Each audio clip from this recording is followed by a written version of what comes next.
So, I want to tell you how I got started in the health club business. And as I look back, you're looking at every little detail. There's a lot of miracles on how all this happened for me. And I don't want to sound too much like a cliche or some athlete who just had 8 picks in the Super Bowl. But my faith in God, I'm a Christ follower, has, I believe, pretty much everything to do with it because all the choices I made or tried to make as I look back would have messed this up. So I believe his hand was on this whole thing. So I was raised in Paradise, California. My dad was a school teacher, family of 7 in about a 900 square foot home. Last 2 3 days of the month, the cupboards were pretty empty. Maybe some soup or something. We all couldn't wait for payday, to where my mom would go to 4 or 5 grocery stores and clip all the coupons and fill up the cupboards.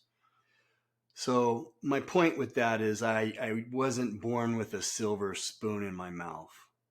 Um, I didn't come from money, that's for sure.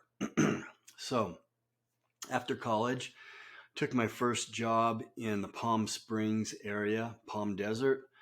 I worked at a resort there as a personal trainer, kind of branched out. I was about probably 24, 25. I branched out, started my own personal training business. So I had clients in multiple country clubs, from Indian Wells all the way up into Rancho Mirage, the Palm Springs area. And I knew that I always wanted to open a health club. I didn't know that it's almost impossible without, God's help. So I did a business plan, and I searched all the Western United States, and I found a place in Carson City where I thought there was a vacuum where it could use a health club. And I kind of cherry picked that spot. So I started showing my business plan to clients. And looking back, I started this business plan as about 29, maybe 30, and I started showing it to my clients. And all these people were, a low would have been 10 million. And this was back in the early 90s. And I was showing it to all these people. And I just know, looking back, because I was a young man, I was a kid basically. And I know a lot of these people were looking, oh, what a cute little boy. He's going to open a business and he wants us to give him money. And they were polite to me, but I know that they were all kind of snickering about this. But thought it was cool that this little boy, has done a business plan that took me 2.5 years to complete. But there was one person who read every word of my business plan. That was Sydney Osterman. And she was actually my first client.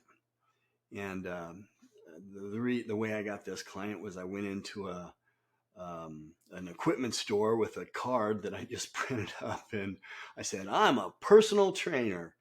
And if you have anybody that comes in and buys any of this equipment, you tell them I'll show them how to use it.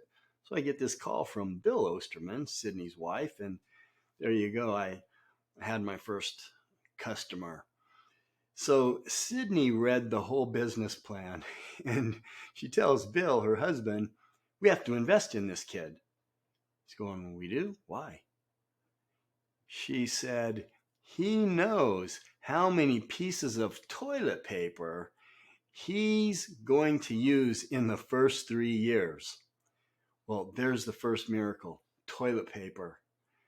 And that got her attention to where she tells her husband, Bill, he knows how many pieces of toilet paper he's going to use first 3 years. So they write me a check for $79,000.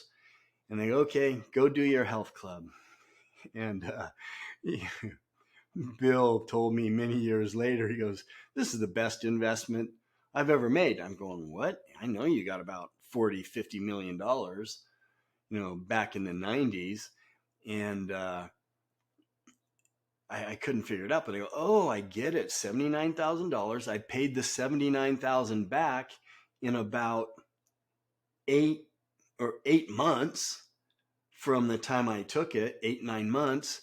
And the business was up and running, and he owned a business, a big chunk of the business, for that loan that he got paid back. So I guess it was a pretty good investment, just looking at it financially.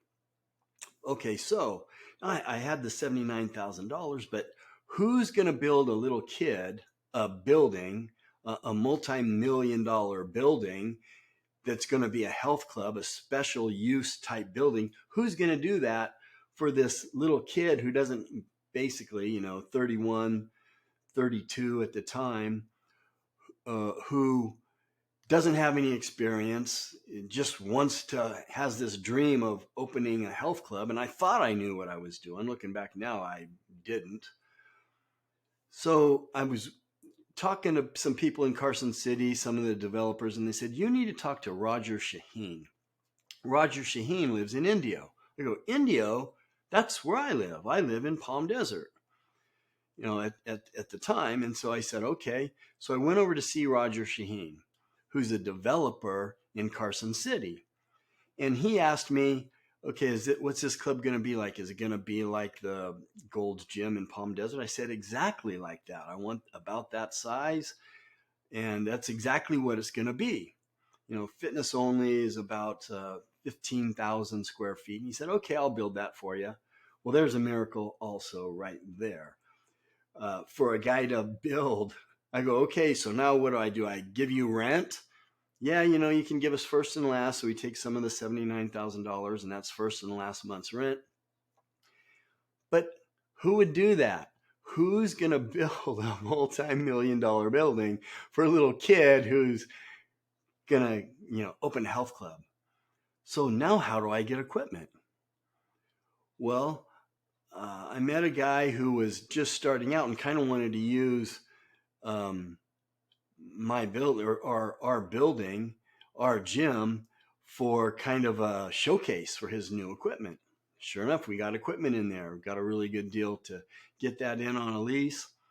We had equipment, and we opened our first club, and we paid all that money back, the $79,000. And Sydney knew what she was doing because of the toilet paper. But Bill, he just wrote that off. He didn't expect to get that back. He's just giving a kid a shot, which he did. And so did Roger Shaheen, to build that building and then rent it to me. If any of you out there listening to this are business people, or you're in real estate, that doesn't happen. So that's how we opened the first club. And then the miracles just continued from there. I wanted to do another gym in Sparks, and we actually have built 4 health club buildings, anywhere from 15 to 24,000 square feet from the dirt up. So I learned how to be a developer. So I tried to get somebody to do what Roger did in Sparks, build the building and rent it to me. No one would do that. And that's where they're like, what, are you crazy? We're not going to do that. So I said, well, how do I do it myself? Met some people, and I go, well, you got to get a bridge loan, and you can do an SBA loan. But again, we never had any money. We had $79,000, but we paid that back. So we got the money together, and we put 10% down with an SBA loan, bridge loan. We built the building, and I learned a lot. I didn't know what I was doing, but we built this beautiful building in Sparks, and it takes off. So that was a miracle. I tried to rent it, and I have real estate people tell me that building, which now has been surrounded by a multi-billion with a B mall all around us, and we're right there, that the mall was built around us. And when we built the building, there was tumbleweeds, and that's about it, a softball field across the road. Now we're sitting in this hub with this huge mega outdoor mall around us. But how was I going to get equipment in there? I couldn't, nobody's going to lease me equipment, a half a million, $1 million of equipment to put in this building. And all the leasing companies, they go, we'll give you 50,000, but no more. And you can't get it from anyone else. We have to be your only lease. Well, I kind of cheated on that one. I applied for uh, 12 of them all in the same week. And all those people that said they'd give me 50, I got 50 from 12 different leasing companies, $600,000 worth of equipment. No one would give it all to me, and we paid it all back. Another miracle. So I could go on with the miracles as I look back at all the little things, and not having money and always bootstrapping everything, and the incredible partners that I've brought on since then. So that's the basics of how this whole thing got started, and miracles around every corner. So people have been asking me, hey, you got to tell that story. So there you go. That's the story.